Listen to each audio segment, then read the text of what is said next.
পরিস্থিতি অনেক জটিল হয়েছে এবং এখানে ছাত্রছাত্রীরা তারা অনশন করছে।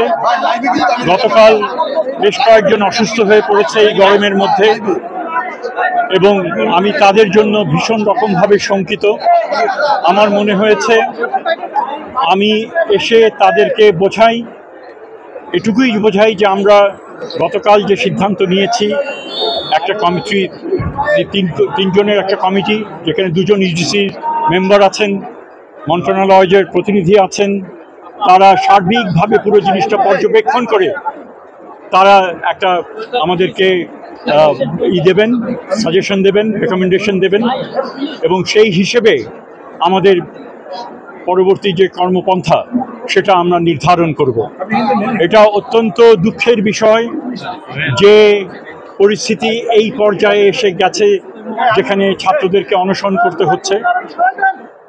তারা চাইছে এখনই আমরা কোনো ঘোষণা দেই যার মাধ্যমে তারা যেন অনশন শেষ করতে পারে।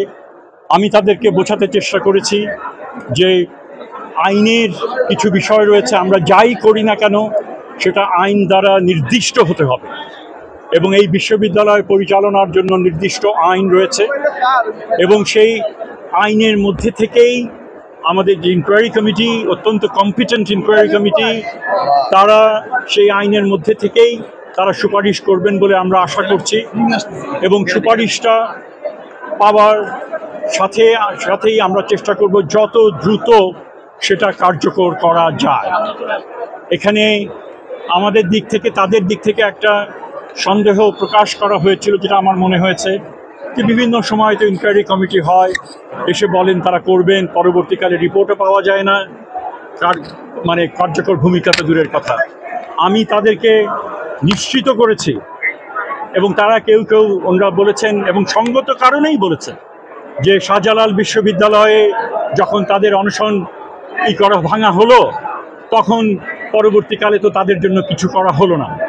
আমি বলেছি যে তিনি যেটা করেছেন, কেন করেছেন সেটা আমরা জানি না, আর সেখানে তিনি ছিলেন রাষ্ট্রের হয়ে, তিনি প্রতিনিধি একজন, তাদের চেতনায় উজ্জীবিত একজন বুদ্ধিজীবী হিসেবে, যার উপরে অনেকে আস্থা রেখেছিলেন যে তিনি হয়তো কথা রাখবেন এবং তার কথা ডেলিভার করবেন।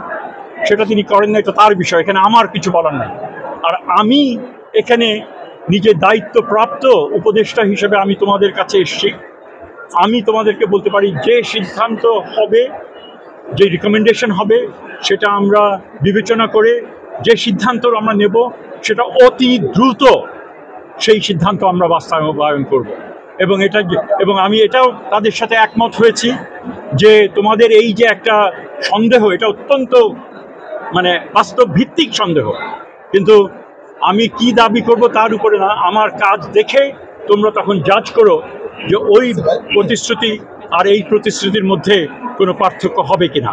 আমি আর কোনো প্রশ্নের উত্তর নেব না, আমার আরেকটা প্রোগ্রাম আছে, সেখানে আমার যেতে হবে ফরিদপুরে। কাজেই আশা করি আপনাদেরকে আমি বোঝাতে পেরেছি এবং এখন আমরা মোটামুটিভাবে শেষ করছি। সিদ্ধান্তটা কি হলো, ওরা কি জানালো, আপনি যেটা বলেছেন তার পরিপ্রেক্ষিতে ওরা কি জানালো? তাহলে